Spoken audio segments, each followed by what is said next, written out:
that set up first, and then I thought by that time we'd be able to get a head count, order the pizza for lunch.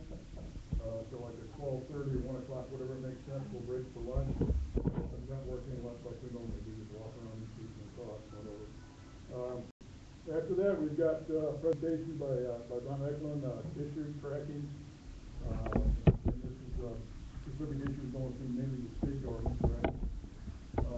Simone Fabiano said she'd be here, and I've got her scheduled for 1:30 to present some information on Obamacare, Medicaid, transportation funding. Again, a lot of the issues we're talking about within the state. Then I'm going to just give you a real short description of what's going on with the technology task force. That the importance that seems to be growing in the Republican Party. So I'll just give you a short reply on that, or report on that. Science and critics, Matt Aim is going to present that. And then at the end, I thought we would have some just some general discussion. Basically, what I want to look at is the tactics and maybe some long-range plans. Just throw some ideas out. We also have Janice who wants to give us a report from the battle lines, I guess. An individual who's been through the grinder over in Troy, and we just heard a couple of her war stories, and we're going to cover it at the end also. So that's kind of what we got scheduled for today. Deb should be here, and that's the only one we're still waiting for, Sharon? Yeah. Okay. Okay, so let me just start then with a report on the technology committee. That'd be the easiest way to get that out of the way right away. Several of us have been pumping for a long time, and Steve even longer than the rest of us, to make some changes with technology. The thing we ran into during the last election cycle, which was a humongous failure of EDO, was the Orca system that was put together by the Romney campaign. And then information came out. There was an article called The Cave. On that, I think it was a book. Somebody already written a book about this, about what the Democrats or the OFA organization has done to take advantage of technology. And so the Republican Party has really been plugged into that, and they're very interested in doing something. So on the side, I've been I don't do this very often, but I'm sending a couple of emails to OSAC, and talked with him a couple times, and he mentioned this year, the last month, that the technology is very, very important to set up a technology task force. And we've got some Tea Party people on. We've got some people who are Eric Nesbitt, for instance, is in the next to the county I'm in. A couple other people. They've got some youth people, which is good, from the college organizations. Pretty well broad spread task force. It's not so big that nothing's ever going to happen, but it's not so small that you don't get enough input. So I feel pretty good about it so far. I've gone up to the office a couple times, talked to them about having milestones and goals and dates and things like that, and they're kind of going along with that. So, and a lot of people, I'm very good to see some feedback from the Republican parties on the east side of the state. There's a lot of interest in this in general, and our votes. We've got a lot of people in the state that used our votes. We have several candidates that used it 2 cycles now in the Southwest. So anyway, that is ongoing. It started on January 21st, and we gave ourselves 60 days to have a recommendation, not to purchase and get it rolled out, but a recommendation. There also is a plan that's been, and I think Steve has worked on one also, a rollout plan, because just having it is not going to be any good. You have to train people how to use it, how important it is, and you have to basically got to get people hooked on it, because this is really a tool that I want to have.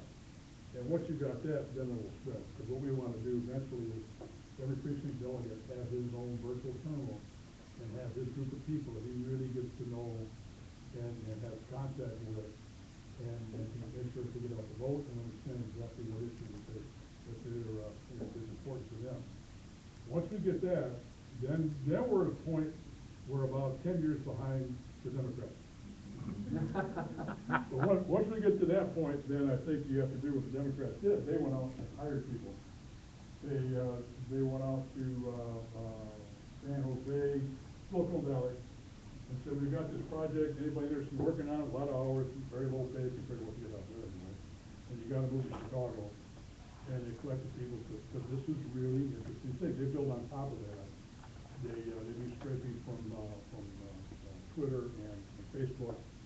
And so they build on top of it, and they had to hire some people who really know what they're doing. I mean, I've been out in IT for over 10 years now. That's way beyond what I would be able to do. I'd have to spend years trying to learn internet protocols, everything like that. So that's what the Republicans going to have to do, but we don't have a base. You've got to have that base, so that's very important. This task force is tasked with making sure that goes forward. My fear was the RNC from Virginia would try to reach over there and just control everything. They probably still will try that. But the feedback I'm getting from people around the field, Texas and Florida, those two states specifically in Michigan, there's a lot of interest for the state parties to actually build those databases and build that, and then everybody else will come along. That's more or less what the Democrats did. They had, what was it, Steve? Was it Missouri was the first one? One of the first ones? Iowa? But they picked a couple of Midwest states and they got word of mouth, and it just grew like crazy. And we're pretty sure that the same thing will happen with this project. So, anyway, so I've covered my stuff in the afternoon, so I'm free the rest of the day. But, yeah. Now, does it look like we're going to be going with our vote? Well, or is there something out there? Myself personally, from the ones I've looked at, I think that's probably the winner that we're going to go with.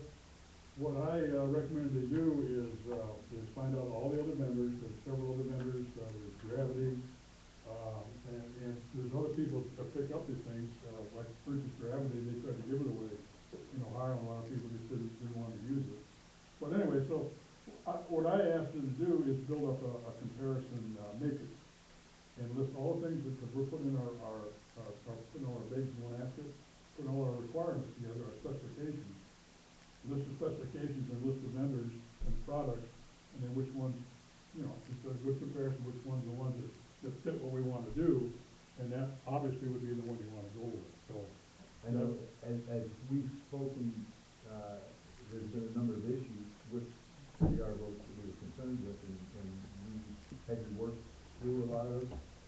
The situation with representatives, when we talked about if we purchase our license, and then, remember that? Yeah, those are specific, those are legal things, and I recommend that be handled. You have to find out what product you want, and then you handle the legal agreements, because when you sell or give away, whatever it is, the license, you got to have a legal agreement with the person using it, because they have access to your system. So I specify that's got to be a very important thing that has to be done, but the biggest thing is you got to find the right product.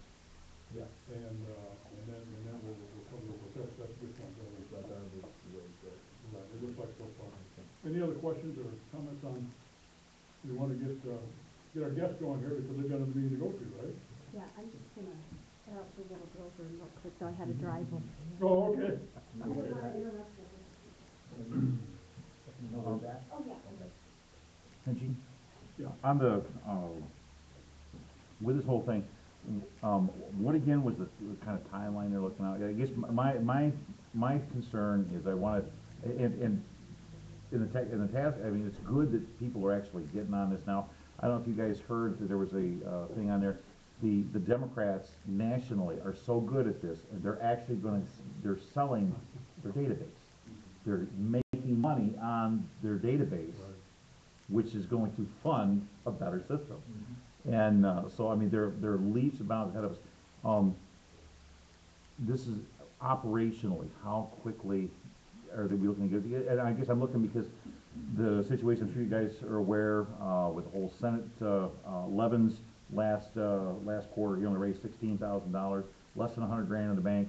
Now, I will grant you that if he snaps his fingers and decides he wants to, he can fill his coffers real quick. There's no doubt about that. But everybody, and there's a lot of people that I'm talking to, seem to be saying that he may, for health reasons, he may not run. Which, if we have the opportunity for a clear Senate seat, I mean, we need to make sure that we come out with everything we've got to make it work and to really build. Is something in place by the 14 election? Oh, yeah, the rollout, once we select, we got 60 days to make a recommendation of what product to use. Then the rollout would start within 30 days after that, so that would be, what, April something, because we want people, we've got people in the field in the Southwest I've talked to that are collecting this information now, as precinct delegates, and put it in Excel spreadsheets. That's why I tell people, don't lose faith, because we'll be able to upload it. Yeah. But, we've got to start on it as soon as possible, so the rollout will come immediately. And hopefully it catches fire, and then the other states, everybody's got it by 14, which is possible to do. Now, are you seeing, I know we've talked about, you know, I mean, our grassroots folks have talked about it for a while, we recognize the problem for a while. Are you seeing, do other folks that are part of this task force, the fire's there, they see the urgency that's needed? Oh, yeah, yeah. It's not just, you know, you're not the only guys. No, well, one of the criteria for the task force, they got a list of people who they thought would be interested, and they called them and said, are you willing to serve on this task force? And all those people signed on because they wanted to do something to make sure, so they're all advocates, put it that way. So, any other? Gene, I know, when you spoke to, the gentleman from Argos back, I think it was about a month ago, that there was a large financial, hurdle that needed to be overcome. Is the party looking at supplementing that initial investment, or how is Yeah, that? the way I see it happening is the party will, fund it up front, and, then that's another legal agreement that we gotta set up, because then, when people sell licenses to use it, like a state center might be $1,000, I don't know what the pattern is, if that goes to defray the cost, so eventually they would be, almost free of cost. So, that's a good point. Well, and our other concern was the control. The control is also, that's something we're still talking about, and again, that's part of the legal part of it, is, I'd like to see the control be a separate, legal organization that has people assigned to it that Exactly. can guarantee and I think what Steve is saying. So the Republican Party will not have. No. They would have representation on it, but they'll have control, right? Yeah. They would be, in a sense, just like any other, campaign on the system. You know, the whole idea of the unified database is to give everybody on center right access to their own kind of data. Nobody controlling either. You know, Steve, because we talked about that. Yep, yep, We don't want that being. nope.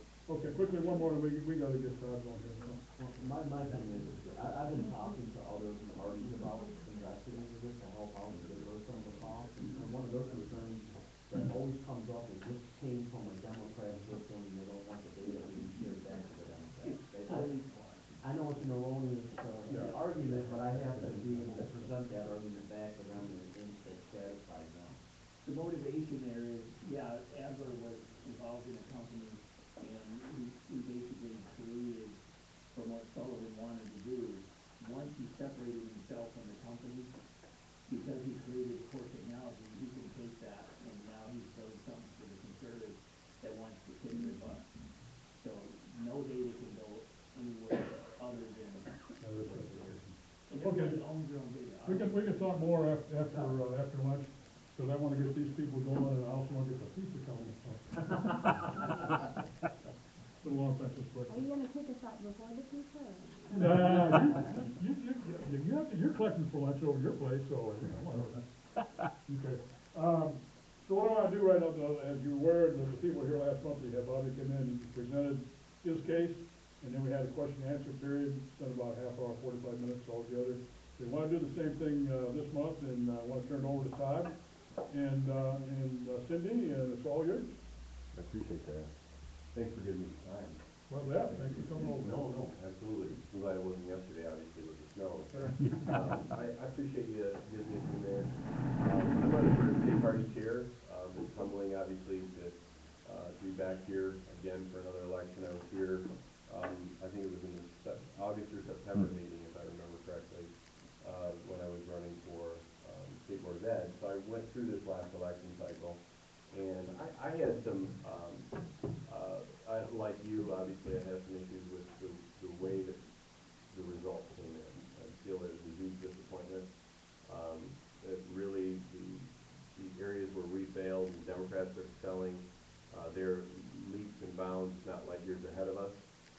And I'm going to take you back just to when I ran for state senate, and they said the data obviously would improve then. That was now 4 years ago that we were looking at what was available for myself as a candidate when I was running and what the party had to offer. And in that database, now mind you, my mother is now the secretary of the party. My brother was involved in Tim Walberg's campaign down the southwest side. Was very involved in the Republican Party. My brother has been to conventions, been involved in my campaign, and I would say 6 out of the 12 people that were actually helping in my state senate race were listed as Democrats in our Republican system. So I saw that, and I immediately saw that really there's a lack of data integrity when you have people who are giving to the party, who have been guests at conventions, who have been involved in the party. My mother, who is serving in the Republican Party in the county, and they're listed as Democrats. So you got some serious issues inside the data. So I didn't use the Republican system. I went out to a commercial vendor that I used for my business. I said, this is the data I wanted. I wanted veterans, once a week attending, evangelicals and Catholics. I wanted people who were considered to be pro-life. I went down a list and a litany of things, business owners, and I kind of created my own template of these were the people. At the end of that conversation with the lady that I worked with, she said, do you want this just for Republicans, or do you want this for Republicans and Democrats? And I stopped just for a second right there, and I said, I want it for all of them. I want it for all of them. She said, okay. She gave me the price. I think it was $1,800 that I paid for that list. And I went out and I went door to door, regardless if they were Democrat and voted in the Democrat primary, or if they were listed as Democrat on their system. And I went out and visited with those folks because, see, they aligned with us on guns, they aligned with us on security, they aligned with us on life, they aligned with us on the social issues, they aligned with us in private prosperity, they aligned with us, but maybe for whatever reason they were still voting Democrat. And those people, essentially what I identified were the people that really were open to our message if I went out and spoke to them. So I ran for state senate. I was running against essentially an incumbent, because Phil Pavlov at that point was sitting as the rep, and he was the rep, and so the Lapeer County is smaller than St. Clair County, so the seat is always held for our Senate district by St. Clair, because they're like 50% bigger than we are. So I was running really uphill in that situation, but in my own county, I got 80% of the vote. I think it was more than 80% in a three-way race where I was outspent, 5 or 6 to 1. So when you go out and you look at these systems, really the idea of identifying who these people are is really important. I would caution you on our votes myself.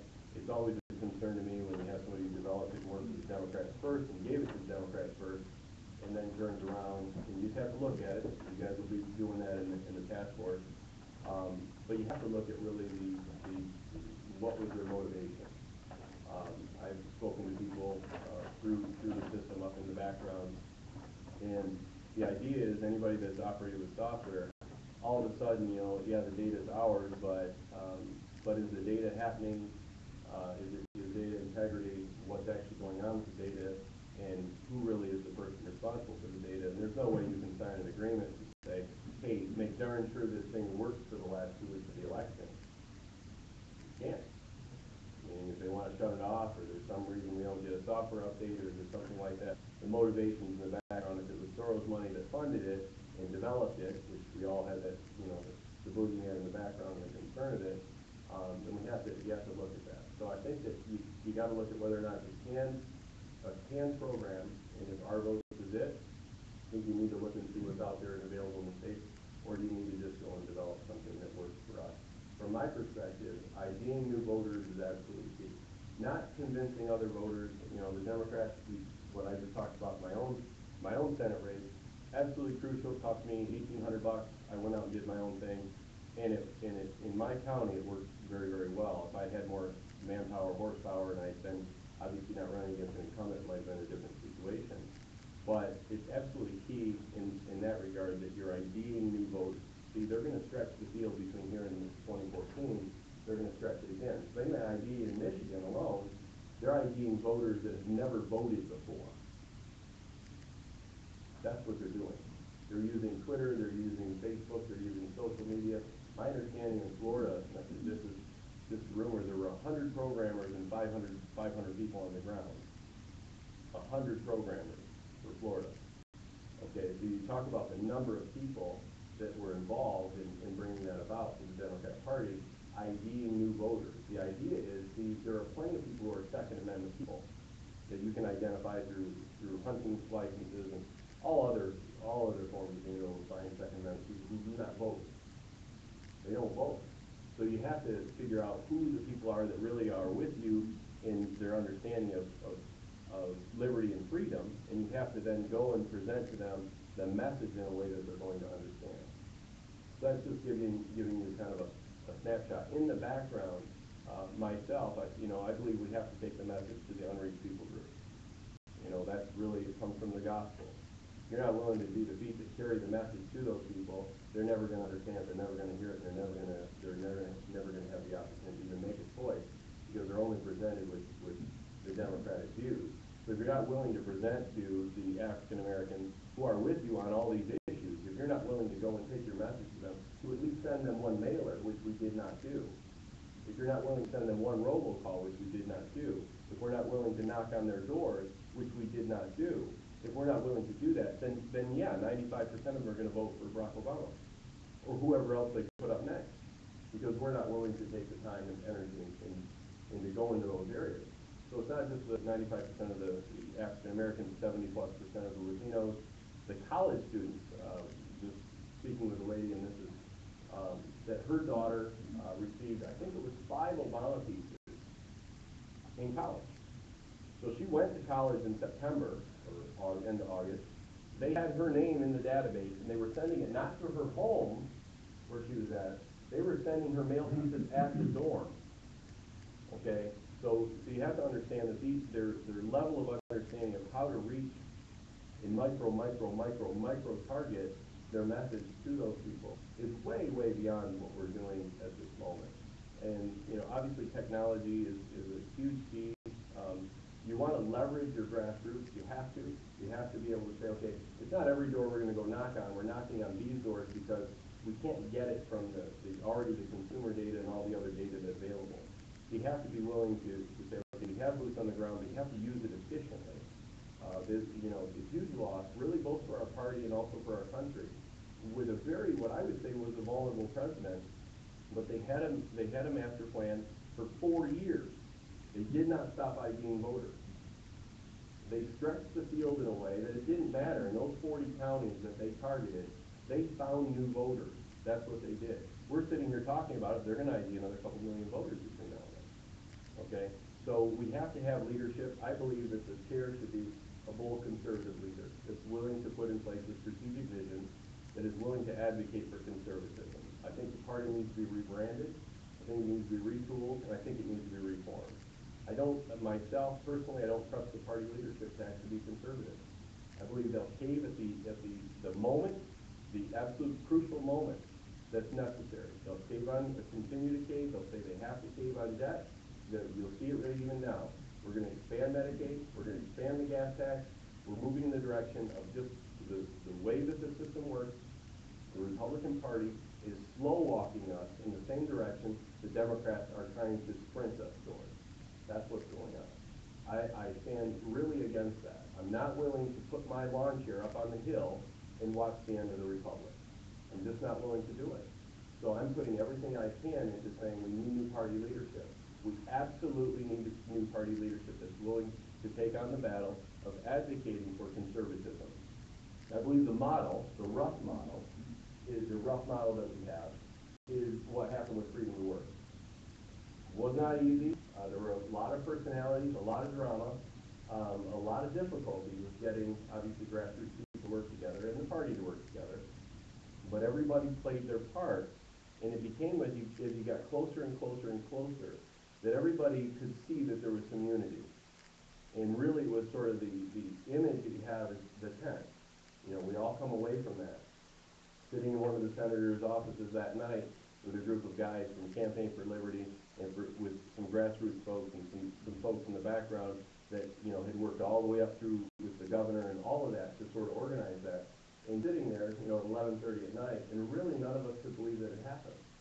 But what it was is there was unity. There really was. And there was also holding them accountable, meaning the legislators. So there were a lot of things that were done. There was just a lot of great pressure put on them to say, this is going to happen. This is absolutely key. And so every Tuesday or whenever those legislative days were happening, their offices were getting continuously visited. I said it had to be nice. We had to do it in a nice way, but we had to continue to bring the message this was not going away. And I believe that you use that model for freedom to work, that we don't stop there. We have education freedom. And what about healthcare freedom? You know, what about the idea of freedom to be born? What about holding our legislators accountable for that? I believe that the leadership of the party is less conservative. It is less conservative than the membership. That's what I believe. And so I believe that if you're going to have a conservative agenda, you can't have a hammer from the top of the party saying, okay, well, that's conservative enough. But see, you don't understand. We have to increase the debt limit. You don't understand. See, you and the base just don't understand it. We need to raise taxes. You don't understand that we need more spending. I say enough with that. That is slow walking the republic to death. That's what's going on. So from my perspective, without bold conservative leadership that's willing to stand on principle and advocate for principle, then really our party, I believe, is going the way of the dinosaur. So we absolutely need leadership that's going to take on the tough fight. When it comes to financing and fundraising, everybody says, oh my goodness, financing and fundraising. Bobby has raised an enormous amount of money. There needs to be a finance team. There absolutely needs to be one. I don't know if all of you understand how that works. I'll explain it just for a second. They're professional fundraisers. That's what they do. It's their business. I've spoken to several of them. That's what they do for business. They raise money. They get paid a portion of it. They set up the meetings. That's how the whole thing happens. There needs to be a team in place that will raise the resources. From my perspective, it is a failure of leadership on that particular issue when your fundraising is dependent upon one personality. That's the difficulty. We have somebody that's a terrific fundraiser, prolific fundraiser. But it really puts our party at risk when that personality is the only personality that we're saying that can do it. So you'll have to all kind of think through those parts of it, but there needs to be a team. Those fundraisers, obviously, those people give the money. If they're giving it to a personality, we have an issue. Some of them are giving it to the party because they want, you know, they get something from it. Others are giving it because they truly want to sustain and to preserve the republic. They are. I have no doubt about that. There are some people who write some very big checks that love the country and they see it slipping away. I don't know about you folks, and in my family, there are people that are working their tails off to try and move the country in the right direction. They do what they can. There are others who are simply fine with the idea that they can't do anything, and they've sort of bought into the idea that it doesn't matter what they do, nothing's going to change. I stand in direct contradiction to that. I'm going to do everything I can. I'm going to continue to move in the right direction as far as fighting to move the country in the right direction, because I believe we were given from our founding fathers, they gave us the republic. They gave us this model, constitutional republic, and it is a blessing to us to have it. And I'm going to do everything that I can to continue to advocate that isn't just the way to win elections, but that is the way that you can govern responsibly to preserve personal liberties and freedom. So I guess with that, I don't know if there are any questions. Obviously, I covered some ground there. But if you have some, I'm glad to take them. I have a question. Okay.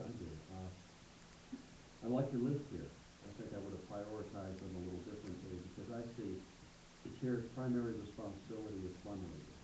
Yep. And then second would be the grassroots operation. So you mentioned that you were outspent, 5 to 6 to 1 in your personal election. Yep. So that kind of concerns me because I personally feel that fundraising is an important role to the party. Have you ever been involved with any organization where you have raised over $10 million? No. No. No, I have not. The idea is that we in this state have become conditioned from Ron and, down through, Bobby, that the chair's primary responsibility is fundraising. If that's the case, then where's the finance chair supposed to fit into that? My contention is that there has to be somebody doing strategy and tactics and paying attention to where we were going. If you raise $26 million and lose by 6 or 8 points, what's the point? If you get 8 or 10 phone calls out to Republicans who had already voted, which is what was going on, it's a huge waste of resources. So you can. But I think I would add that if you're paying an entity to fundraise 5 or 10%, that's a lot of elections right there on $26 million.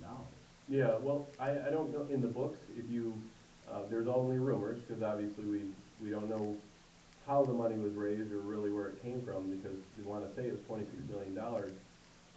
From my perspective, my understanding is there was a whole bunch of that paid to consultants that wasn't spent very well. And now we get this plan, we have a plan now that we're gonna go through and put in this master plan of getting new data, organizing the data. Now they see that this is important, which is interesting. I think it actually started to come online as I was starting to run, but actually this new plan is coming into play, but I could be wrong on that. I'd also be concerned about making a statement about money being misspent without having actual data. Yeah, and what I would say with that is that I've asked for the data, and I'm talking to people who are sitting on the budget committee, and just had a conversation with one on the way over here, that when they looked at the actual numbers, that it wasn't from their perspective that there was some of it that wasn't spent very well. That's all I can go on. I don't have any, because obviously it's all hidden. What I'm saying is, if you're gonna say you raised $26 million, but you can't give anyone access to be able to see it, I don't think you really can claim that you raised $26 million, because people are gonna then say, well, where did it come from and where did it go? And you're gonna say, well, you can't see that because you're a part of the base. I'm saying that, okay, if you raised $26 million and you wanna claim that, tell us where it came from and where it was spent. Okay, now when I've spoken to people who have seen those numbers, what they say is there certainly was something, $20-some million raised. They're not willing to say that it was all raised from Bobby's efforts or whether it was raised as a group, and that some of it was not necessarily spent well. That's what I've heard. Now, I can't say that. That's pretty subjective too, though. It is. I would agree with that. But what I'm saying is the results bear out. You got to look at the leadership. If you like Bobby and you like his results, you like where he went as a party, you like dealing with the data we dealt with, you felt that we had a good master plan, and you felt it was implemented well, vote for him. I think that the total contrast in vision is where I'm at. But I don't think many disagree with you on where some things need to be as far as fundraising, conservative principles. I think what's happening here is you're confusing the legislative and executive branch with the state party leadership. Having been on state committee, having been in the Tea Party, having been on executive committees on the local and county level, the state party does not dictate to, it doesn't even dictate to the county parties, let alone to the legislators and the executive branch. There is a lot of work being done behind the scenes, a lot of dialogue and a lot of information being exchanged in addition to what the grassroots are doing. So I think you're confusing the actions of the legislator and executive branch not upholding some of the principles, say like this whole Medicare, you know, with the governor supporting it. I think you'd be hard pressed to find people in the state party leadership that agree with the governor. What we're trying to do is get the legislators that are in there now to not fall for the story that the governor has. I mean, this has been the case on multiple issues. Some we've been able to turn, some we can't. The other issue regarding the fundraising, well, first the database. This has been something that when Bobby took over, they realized the database and the way that they had been doing things was not working. But they also had pressure from the RNC to do something. So they tried coming up with something new. They created a new process. said, okay, that didn't work, we played by the rules, we tried to create something new, the heck with it. Michigan is going out to do its own thing, and now they have the IT committee. I mean, this has been something that's been going on in the works for months behind the scenes. The fact that it's only coming out now is because of all the attacks on them. Well, you're not doing this, you're not doing that. They don't telegraph everything that they're doing. Why do we, that just lets the Democrats know the game plan. We don't telegraph what the funding is, how it's being spent. That gives the Democrats the game plan. The other thing is, when you say the fundraising, one person should not be responsible. At state committee meetings on the Friday afternoon, they instituted training programs. And every county chair, every district chair, and anyone on state committee can attend these training programs. One of them was fundraising. Bobby himself came into this training, and they were saying, they gave us the financial rules, we had a doctor, the attorneys come in to talk about financial campaigns and funding. They had people talk about different outlets and ways to do it. And they said, well, Bobby's so successful at doing this. How do you do it? Bobby got up on stage, role played with people. He said, these are the conversations. It's not that he said, I have contacts for bigger money. You have contacts for smaller money. We need it all, and you need it in your district. I want to help you raise money, and you help me raise money. So he wasn't just trying to put one person in charge of it. He was trying to get the whole 1,000 state committee across the state to do it. Whether they did it or not is not a fault of Bobby. He stepped out. He recognizes he needs the whole team. He needs the whole state committee to do that.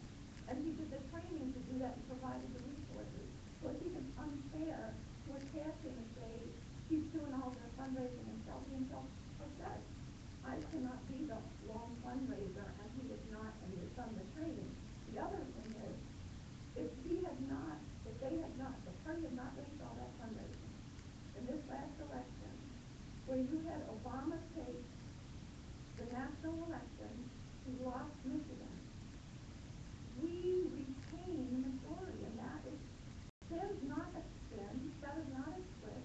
There are states, because of Obama's coattails, whoosh, off they went. Their legislators are no longer red, they're blue. So I think it's disingenuous for you to attack and say, we didn't deliver Romney, and yet to ignore everything else we have and try to make it look like it's a negative. And I don't think that's helping our party. I don't think it's unifying people. And I think the message that you're coming across with, yes, we agree, those things are being worked on. Yes, we need some new blood in there, but we need to focus on the backbone of our legislators, like we did with right to work. That took 20 years. That took resources from coalitions, from parties to organizations to legislators, and and the state party was behind it. But were they out in front of it? No. They're rallying, providing resources. So I take issue with the fact that you're saying the state party is not doing any of these things, and I disagree with the fact that when we can raise record amounts of money, why should we go out and hire a fundraising company and pay them a percentage? We just had two of the highest record fundraising ever. Why do we want to turn around and hire somebody? So I just think I don't think that your campaign is coming from the correct view that we need as leadership, because you're attacking things that are already being done and saying they're not, unlike Matt was saying, you're attacking the numbers without you're going on hearsay. I can go on hearsay and say a lot of things. No, I'm not attacking the numbers. I was in a meeting where he said I raised $26 million. Well, you're attacking the numbers. You're saying, no, prove it. I'm saying he said you raised $26 million. When it comes to the position of the chair, and I'll just speak to that, you'll have your perspective on really what happened this last election. My perspective is we faced a terrible loss. We had the opportunity with a president who was facing, at least 7, 8, 9, 10% unemployment. If you look at the real numbers, it's much higher than that. Well, that's national. What I'm saying is we had a president who really was vulnerable if we had had a good master plan put in place. We raised $26 million. The results are the results. You can say that's not his fault, or it is. My contention is it's a failure of leadership. From my perspective, the chair, and this is mine, the chair can do a whole bunch to advocate for the platform. I believe the platform should be centered around fiscal and social conservatism and also constitutional conservatism. And I believe the chair's position can be used for that. It's in our platform, we just voted on It that. is, and my view is to be really a spokesperson or a megaphone for that. If you don't see that, if you see that his role is doing that, and you believe that he's the best person to carry that, then support him. From my perspective, we faced a huge amount of effort was put in by the grassroots, and it was squandered. Yeah. So, from my perspective, We would have gone blue if that effort hadn't been brought in, if the grassroots hadn't brought in. I think, and you may be right. I guess, well, that's your perspective. From mine, when I look at it, that in reality, they're gonna stretch the field again, and we barely held on. Because we don't have a master plan in place, and you have Republicans who had voted 3 weeks prior, still getting phone calls the day of the election. When you have that happen, we don't have a system in place. Well, that was recognized and is being addressed. That was 4 years ago. Let's let some other Being questions. addressed. Bill? Well, actually, I've got two. One of them is your friend of mine, Bob Murphy. He just, his question, I talked to him this morning, he was addressing, what do you feel your qualifications are? And not that there are any, but what do you feel your qualifications are for state chair? And my subsequent question would be, on the issue of the party always supporting the incumbents, where do you fall on that issue? And would you change, or how would you, or would you make any, or try to work for any changes within the party to affect something that, your personal feelings? Right. I think my qualifications as far as running the party, my background first is accounting. We had 120 accounting clients. We do 300 and some legal files a year. I went to law school after that. My background is tax. We ran a payroll operation for quite a while, so administratively, that's kind of my background. I'm a constitutional conservative. I believe that the party itself its leadership is not nearly as conservative as the base is. I believe that there are some serious problems inside the leadership in its unwillingness to really advocate for conservatism. Now, obviously, we have some supporters of Bobby in the room, and they're going to disagree with my assessment of where the party's at. I get that, but from mine, it's my professional qualifications of being an accountant who has operated business for 17 years, and then also being a lawyer that studied tax and focused on tax and regulation. So, and then I've been a candidate. I've seen the party. I did not really get any support when I ran for state board of ed, and they'll say there was all kinds of support because they were out there, but there was very little done for any of the board of ed races in that regard. The $26 million was raised, and you have to beg for anything to be printed. That to me is a failure of the party. That's my perspective as a candidate, and also as somebody that's worked in the grassroots, assisted in the freedom to work efforts. I did not see the party at the forefront of advocating for that. As a matter of fact, they were given the opportunity to sign on that this was something that they were fighting towards, and they backed away from it. So it was only at the end, when it was moving in that direction, did you find some resources flowing in that direction. I believe the party should advocate for those freedoms and liberties that are important to preserving the republic. I think that's the role of the chair, the role that I would play as the chair. It's a little different, I think, than maybe you agree Bobby's already doing that. If you do, that's fine. From my perspective, that the chair needs to be at the forefront of advocating for the platform.